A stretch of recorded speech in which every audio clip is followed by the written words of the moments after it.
Hello and welcome to the Turnaround Talk Show and Podcast. I'm your host, Marcia Tepperman, the creator of the Turnaround Method. And in this show, me and my guests will have fascinating conversations on how to use adversity as a springboard to create a thriving life. In today's episode, we are going to talk about how to unlearn the social and religious norms to be the woman that you are meant to be. And my guest is Nina Duffy. Nina is a female empowerment role model, a #1 international best-selling author of The Art of Unlearning. Top experts share personal stories on the courage to step out of your comfort zone. Nina helps women in business to build profitable relationships through networking and PR. She's also a speaker, an award-winning blogger, and a talk show host. In addition, Nina draws on her special interest in feminism, womanism, and female empowerment to dismantle the mindsets that keep women from enjoying the same opportunities and human rights as their male counterparts from a biblical perspective. Hello, Nina, and thank you for being on the show today. Hey, thank you so much for having me. You're so welcome. Nina, give us a little background on your journey and why female empowerment is such a passion for you. Okay, so I always basically start, with my childhood and how I grew up when I answer that question, because I think that's really where it started with me or for me. So you can probably hear from my accent, I'm born and raised in London, but my background is Nigerian. So my parents came to London in the early 80s. And with that, especially with my mum, she raised us, Christian. I'm still a Christian up till now. But we still had the Nigerian traditions as well. And I always say that the sort of religious traditions and the cultural Nigerian traditions were almost like a double noose when it came to women, because they both have very traditional values when it comes to women and womanhood and what we're supposed to be able to do, not do, all of that sort of stuff. So how that manifested was I saw a lot of my older female role models enter into relationships, enter into marriages that weren't very happy ones, unfortunately, especially for them, because they just ended up being suppressed. And not able to kind of follow their purposes and do what it is that they wanted. And this was always backed up by either cultural beliefs or religious beliefs to kind of keep these women in place. So I grew up with this kind of trepidation, fear around marriage, because I'm a very loud, vivacious person. I have opinions. I share them very freely, and so my thing was, well, I don't know, with what I've seen and what people are telling me, how that's going to work for me. So fast forward to about 25 years old, I've graduated from uni. I followed the normal path that should have been set out for me. I got my house, everything like that, and the questions started rolling in about, when are you going to get married, when are you going to start having children, and all of that sort of jazz. And whenever I would ask questions about it, they would always back it up with the Bible and the whole, it's not good that man should be alone, and all of those sorts of things. And I just kind of remember thinking, well, since this is what people keep on asking me and backing it up with, and since so much of what I saw growing up seemed to supposedly be backed up by the Bible, right? I wanted to know whether or not that was true, because I didn't understand why God would make me the woman that I am, as I said, very opinionated, loud, have these got big goals and dreams that I want to achieve, only for me to end up, potentially in a situation where none of that would happen. I was really hungry also to see whether there were other women who were like me, not just in the Bible, but in everyday life, since I didn't see that around me. So I started kind of studying it for myself, scrutinizing the women and the Bible under the lens of feminism, which was not something that I could actually find to be honest, at the time. And then I started a blog and actually started writing about it, which then led to interviewing other ladies. And it's just been a truly, truly amazing journey, to see the community that's been built up, to see that my hunch was not wrong. And to discover other gifts like the networking and PR through that as well. So yeah, that's it in a nutshell. Well, I know that when we first had a chat, you shared with me that when you finished uni, you started to work and you bought your own property very early. So you kind of achieved quite a lot, and comparing to your maybe the past generations, you probably achieved more than they could dream of as well. Tell us a little bit more about how did that, how was that perceived in the family and other people in your community? I think you mentioned to me that they weren't noticing your progress, and all that it was like, so okay, that's great, but how about getting married? So all of that was kind of dismissed, is that right? Yeah, absolutely. So as I said, I followed the path that was expected. So Nigerians are very education orientated. It is like education. You go to school, you get your job, and especially for a woman, the normal life plan is then you get married and you have kids. Like that's, and the marriage and the kids is what's seen as the pinnacle of success, right? That's kind of the ultimate sign of womanhood. So as much as I had my degree, as much as I had the house, and as you said, I had achieved and even wanted to achieve more, that was not going to be the thing that was really going to make people shout and scream. It was the marriage and the kids. So to answer your question about how that was perceived, when I was moving into my flat, my apartment, my dad was actually driving me from my mum's house, because that's where I'd lived previously, and he was helping me move. And we're talking, and he's actually telling me how proud he is, of me, and you went to school, you've done well, you've got your job, all of this, that, and then he then says, all you need now is a car and a husband. And I remember, I remember, so one of my coping mechanisms tends to be my sense of humor. So I remember answering him and saying, okay, so can I kill two birds with one stone and get a guy over a car, and that was just kind of to break the ice. But I remember for the rest of the car journey, I was like, I knew it.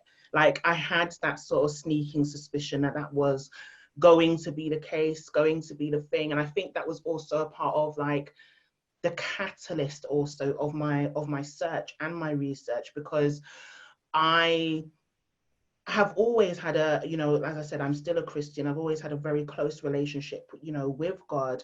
And, because I take it so seriously, my thing was I would never want to be, in quotation marks, out of his will. So that was also a part of the reason why I was so eager and so hungry to find out, okay, so what does he say about women? We always hear about the same ones, and it's always the ones that promote motherhood. It's always the ones that promote, being a wife. Or on the other hand, of other sort of side of the spectrum, it's the ones who were very holy and very meek and very mild, or the ones that warn you not to be a seductress, or whatever the case may be. But I'm like, all these different boxes, like we as women are so much more than that and so much more complex. Surely that is reflected somewhere, and there has to be an answer and explanation for me, right? So that was really, to be honest, the pervasive sort of ideas. Even at my housewarming, same sort of thing. A lot of prayers were said of, Lord, please bless this house. And when she gets married, make it a happy house. You know what I mean? It was just very, yes, this is good, but this is the next step. So it's when you are going to be complete. You're going to only be a complete human being when you get married. Absolutely. Yeah. So I saw that you had written a little bit about the five rebels in the Bible. Tell us a Yeah. little bit more about those women that you researched. Gosh, so the very first one that I started with was actually Eve. And she actually tends to be, contrary to sort of popular opinion and belief about her, one of my favorites.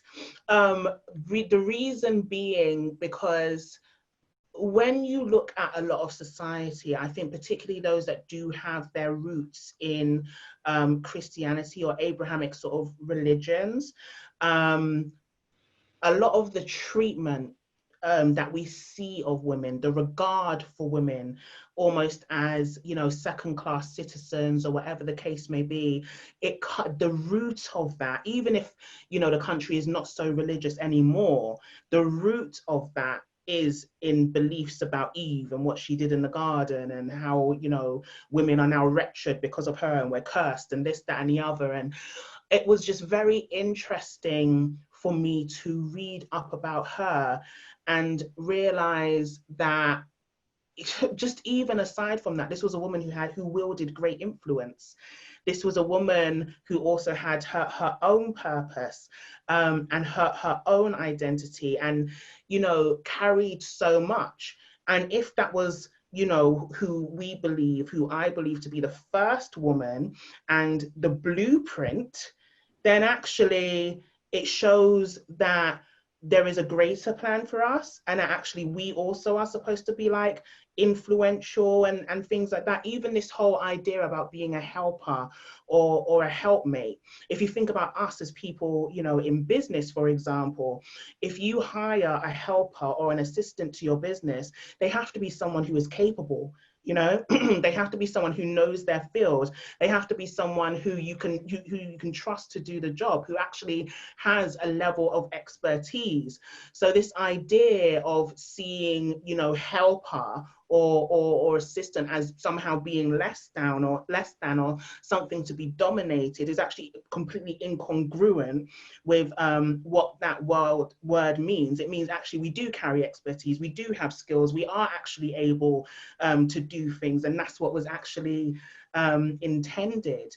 I think the other thing also that I found, and then also subsequently with all the other sort of women that I looked at as well, you know, was this whole idea of like dominion, you know, and dominating and stuff like that. Like, that's dominion does not mean that you're supposed to be suppressive, oppressive, violent towards somebody. It doesn't mean that they're supposed to kowtow, you know, to you, or, you know, those sorts of things. So it's interesting to see, this is one of the phrases that I use, to be honest, how so many times in history the Bible has been weaponized and has actually been used, to me, in a way that is contrary to what it was originally designed for.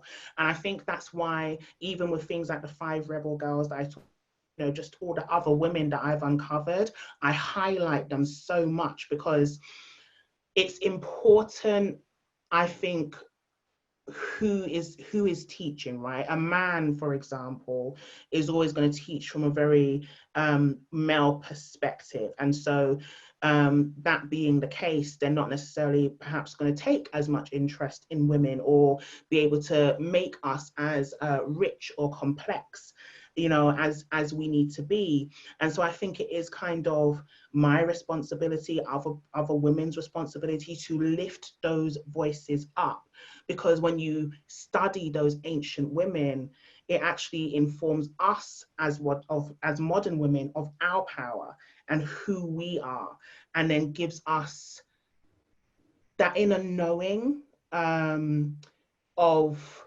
our purpose and how we can then move forward and affect the world as well. Yes, absolutely, absolutely. So in your community, you obviously, when you grew up, you must have had girlfriends that kind of were about the same age as you, going through the same milestones. How did they perceive you, and what did you see changing them when they got married? Like, tell us a little bit about like that, how you perceived, you know, what their world was becoming, and what, and was that a little bit of a gap, you would say, in how you saw yourself comparing to others, or were they kind of becoming empowered as you were, and speaking up and feeling like this wasn't the only way? What was happening? It's very, very interesting. So a lot of the people that I grew up with have very similar opinions as me. However, one of the things that I would note and notice is the power of pressure, peer pressure, what is expected, those sorts of things. I think sometimes we can know that something is wrong, for lack of a better word, but then if that's how you've grown up, or that's what you have been conditioned to think gives you value and what you should be doing, it's very hard to not follow that path, because it's a lonely one, right? How you So I belong. know, It's how you yeah, belong. it How is, you yeah. belong with your people. And Exactly. And I think with Nigerians as well, we are very, very community orientated. We do flock together. You know, the fact that, you know, when our different ethnic groups are described as tribes, and, you know, those sorts of things. Like, I can hear somebody's surname and know what tribe they belong to, you know. Even within our own, like, I will know, oh, you know, sometimes I meet with older people. Oh, who are your parents? Do you know what I mean? Like, that's how we are as a community, very, very tight knit. And so because there are these expectations and these things that you should be doing, as I said, it's very hard to break away from that. So I did find that around the same time, even if there were people or women around me who did have similar points of view, sometimes the family pressure just became so much that they gave in. You know, they gave in to stop the noise. Unfortunately, though, quite a few of them ended up in the same positions as our older role models, which is because they gave in to the pressure, they then actually ended up separating from those people. You know, they were bad relationships, they didn't quite work out. And then for quite a few of them now, this second time round, for example, they have put their foot down a lot more. And they are now speaking up a lot more, because it's like, I tried it your way, and I'm not doing that again. Whereas for me, I guess maybe observing was enough. Observing was enough, and I just, how to put it? I mean, I wrote that piece about the 5 rebel girls of the Bible. I guess to a certain degree, I'm a rebel as well. I tend not to care so much about how I am perceived, or not what makes other people happy, but not to the detriment of myself, because I've seen up close and firsthand how making other people happy can actually be killing you inside, physically, emotionally, mentally. I've seen it up close, and I would say even before I hit double figures, just being cognizant of it, and just kind of saying, I don't want that. Do I now believe that every relationship is like that, or every marriage has to be like that? Absolutely not. That's not what I'm saying. I think back then, in my childish thinking, yes, I did. But I think that's part of the reason why Far Above Rubies has also been so good for me, and why taking that deep dive and educating myself has been so good for me. Because I think the other thing where there might be a difference between me and some of the girlfriends that I grew up with is that education and that experience. When you can, once again, you can know that something is wrong, but if that's the only thing you know, you don't know how to break the pattern. Even if you want to, you don't have the tools or the strategies.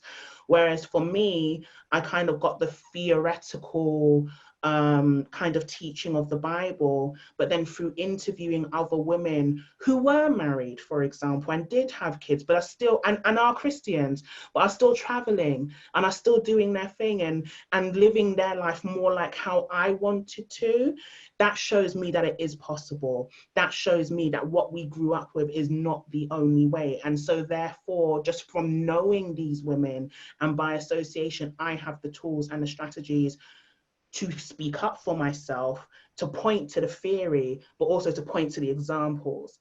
And I think those kind of tools are important. And that's maybe the main difference between maybe why I've been able to stand on my 2 feet and upon my convictions compared to maybe, you know, some of the other people I grew up with.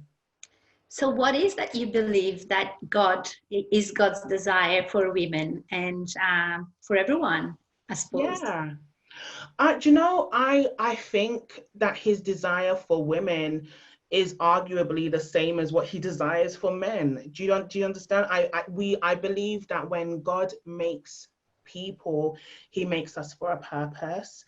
He gives us our gifts, he gives us our talents for us to use them for good and to impact his other people and his other children. I think that God wants us to thrive and to max out our potential. One of my favorite preachers before he died was a guy called Miles Monroe, and there's a phrase that he used to say, which I love, because he talked about dying empty.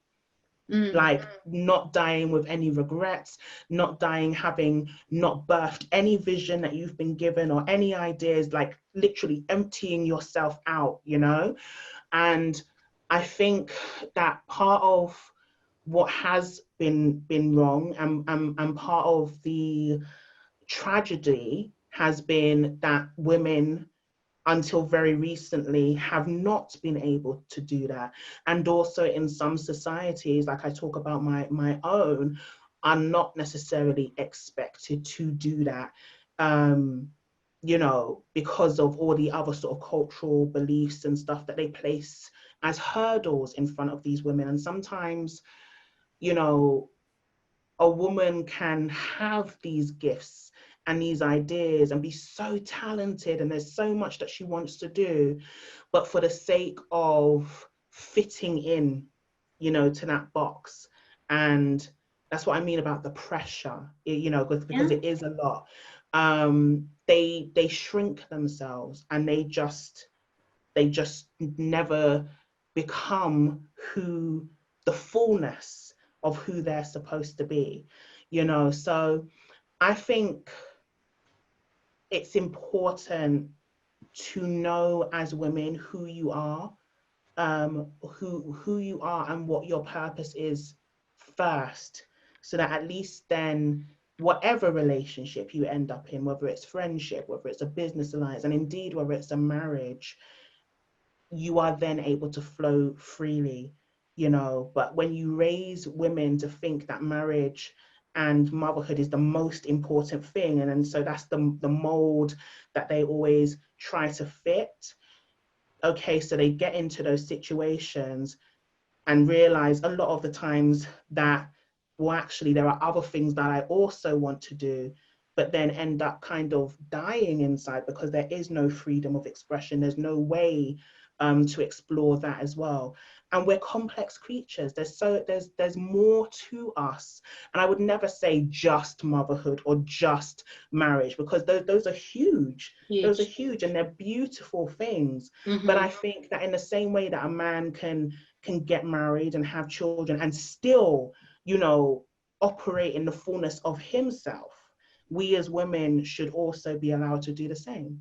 I love that. Yes. And I can tell I was raised Jewish Brazilian, and I still had this idea that one day, you know, I would marry someone and he probably would have all the answers as well to, you know, to do the things that I didn't figure out. So I have been always being empowered, and motherhood is huge. And I see a lot of women who are really committed to being great moms and partners, and oftentimes their careers may feel secondary to their partners' ones, and there's a lot of guilt involved in actually taking good care of themselves or pursue their goals as well. So I completely agree with you. Yes, and it's something that oftentimes it's that belonging with our families and society, that we really need to make the effort not to want to just fit in, but to question that and say, hey, I'm doing my best here. Is it possible that I can do my best and be who I want to be and be fully self-expressed and empowered and equal in my relationship and all of those things? So what did you hear from the women that you interviewed, and what were the things, like what were like the biggest success, like the ones that bring tears to your eyes and make you like think like, wow, you know, people can have it all, like, you know, you can actually have like a beautiful relationship and have success and be empowered and be fully expressed? Like, tell us a little bit about those stories. So I think one of the ones that comes to mind first when you said that was, so last September, I was in Madrid for a retreat. It was hosted by a lady called Monique Melton, and you know, it was just a handful of us, and we were doing some masterminding, you know, and, you know, just exploring the city and all of those sorts of things. But the majority of the women, bar maybe about 3 of us, were married and actually, you know, did have kids and stuff like that. But it was just so beautiful to hear them talk about the fact that, you know, yeah, actually, you know, my husband's, you know, he's looking after the kids. He's so supportive. He said, yeah, go ahead. And he completely understands my vision and, you know, those sort of things. And I just remember just being like, oh, like I thought it could be possible, but I'm actually seeing and hearing women who are actually, like, I'm actually amongst them, and they are actually doing it. I think that was a moment for me that was very, very affirming, you know. Sometimes, and this is even like in business as well, you can have an idea, and if you're not around people who are used to, you know, birthing businesses or those sorts of things, they can only speak to you from their limited point of view. They've never had that business, so of course they're going to panic or, you know, think it might be a crazy idea, right? And I think it's the same also perhaps with my ideas about marriage being an equal partnership, and, you know, what that looks like. Once again, traditional, like, Nigeria is still a society that has very traditional roles for men and women. To be fair, the younger generation are starting to break away from that a bit more, I notice. But once again, it's just emerging. It's still very young. It's still very new. But yeah, I say all of that to say that was a moment where I was like, okay, that shows me I'm not wrong. And having now seen a tangible proof of that, you know, it's affirming to me and my beliefs, you know. And once again, it's something I can point to for anyone who, you know, kind of wants to say I'm wrong. Well, yeah, there's evidence of women who are empowered and fully self-expressed and are in relationships where they feel equal to their partners, where there's and it's beautiful when that's the case, to see that and to, yeah. And the thing that I notice is that women don't necessarily fall into that role because they are not willing to be successful. It is more the unconscious pull, I think, from the social and Absolutely. the social norm, and like it's ancient almost. It sort of kind of falls on you, like it's almost like this, you know, it is like this weight that all of a sudden starts to kind of, if you're not really conscious and aware, you can let that be and slowly kind of chip away parts of you and kind of start to shape into the cookie cutter, you know, shape and fall into that role of good wife and good mom. Even when you have dreams, even when you want to do things and you have your own vision for what you want. So yeah, interesting, very interesting. Any other biblical women that you want to tell us about apart from Eve? I think one of my other favorites is a lady called Jael, lesser known, once again. You froze. Are you there? Nina. Oh.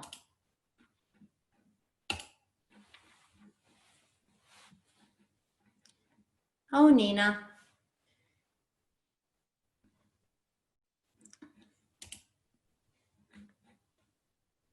No problem. And you can now say it. So yes, I think one of my other favorites is a lady called Jael, who's also lesser known. She is in, I think, either First or Second Kings, but I found her very interesting because she actually just through her own kind of cunning and quick thinking helped Israel to win a battle. A whole war. Exactly. Ooh, I got goosebumps just now. Exactly. And I think it's that, like, warrior women, you know, like we never hear about women like Jael who literally single-handedly, you know, saved the day. And in the next few chapters you see it, they make a song about her, you know, and her victory and how she helped them. And, you know, so I just love seeing how profoundly, you know, just how women have worked, whether it's been in battle. There have been others like Deborah, the prophetess, you know, people used to come to her for wisdom and for guidance.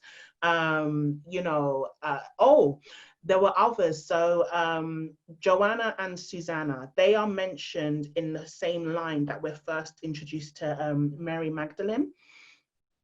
And basically, they were patrons for Jesus.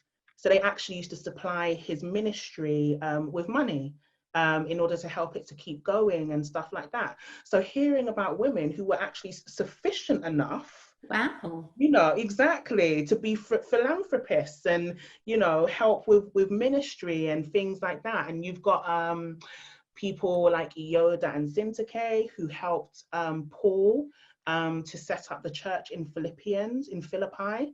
So you see where women throughout the Bible, because all these women that I mentioned are from the Old Testament, New Testament, they're everywhere, who had these actual great positions of power, even aside from their traditional roles. And it actually wasn't frowned upon at the time. It wasn't an issue. And they're there. Once again, they're just not highlighted, you know? So I guess that's where I come in.